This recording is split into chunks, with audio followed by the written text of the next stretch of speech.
I am determined to do everything that it takes in order to prevent Iran from gaining nuclear weapons.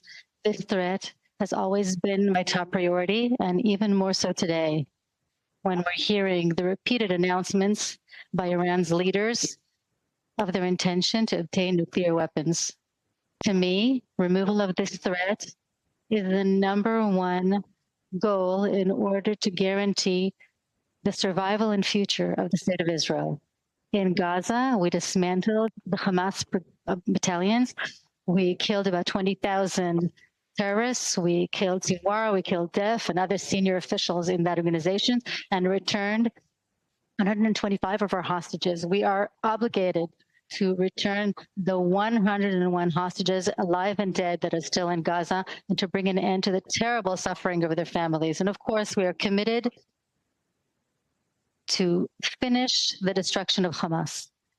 In Judea and Samaria, we are destroying hundreds of terrorists and terrorist infrastructure, and have been operating everywhere that there are terrorist cells. In Yemen, we strike in a port where the international coalition has not done that before. In Iraq, we are stopping big drone attacks, and still we have a lot of challenges ahead. In Syria, we are systematically thwarting Iran, Hezbollah, and Syrian armies' attempts to pass armaments into Lebanon. Assad must understand that he is playing with fire.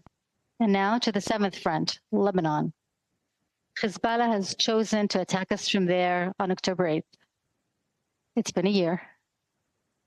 It's not the same Hezbollah anymore. We pushed Hezbollah decades back. We've killed Nasrallah. He's the head of the snake. We've killed all of the leaders. We've destroyed most of the rockets and missiles. We've killed thousands of terrorists, and we destroyed the underground and terrorist infrastructure near our borders that have been built over years. We attacked strategic targets throughout Lebanon and destroyed many targets in the Dakhya. Lebanon is not the same. Citizens of Israel, only 3 months ago, all of this would have sounded like science fiction, but it's not. We made it. And I would like to say to you,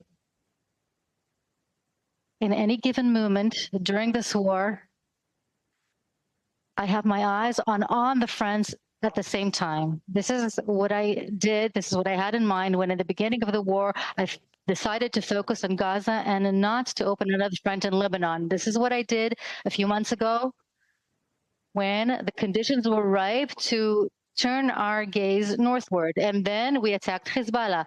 This is what I did after the attack by Iran, when we meticulously decided how and when to strike back. And this is what I'm doing today as well.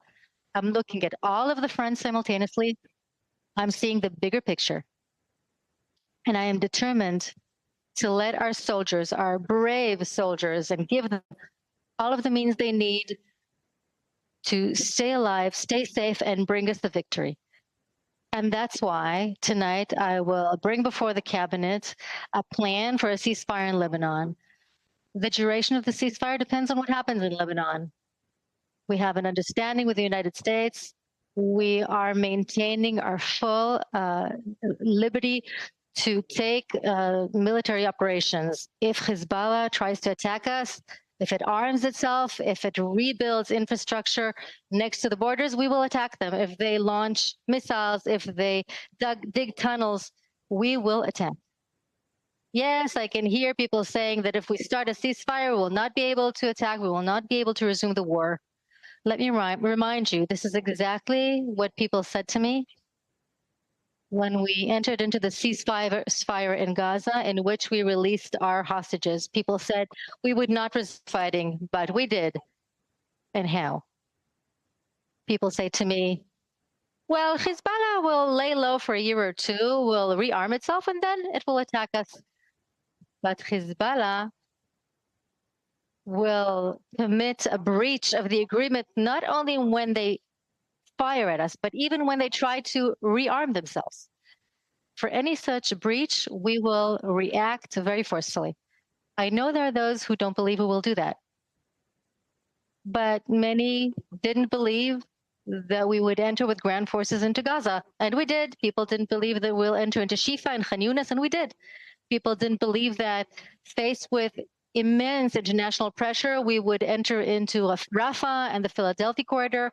Not only did we enter these places, we attacked them. And how? There were many people who didn't believe that we would ever attack in Lebanon, and we attacked there too. We attacked there very forcefully in a huge sophistication that took everybody in the world by surprise. So after all of that, maybe we should start believing in our determination, in our commitment to obtaining victory. So why is this the right time for a ceasefire? There are three main reasons. First, focusing on the Iranian threat, and there's no need to expand. Second, refreshing our forces and rearming our troops. And it's no secret. There have been delays, big delays, in the supply of arms. And this delay is about to stop soon. We will arm ourselves with sophisticated arms that will help us protect our troops and give us even greater force to complete our missions.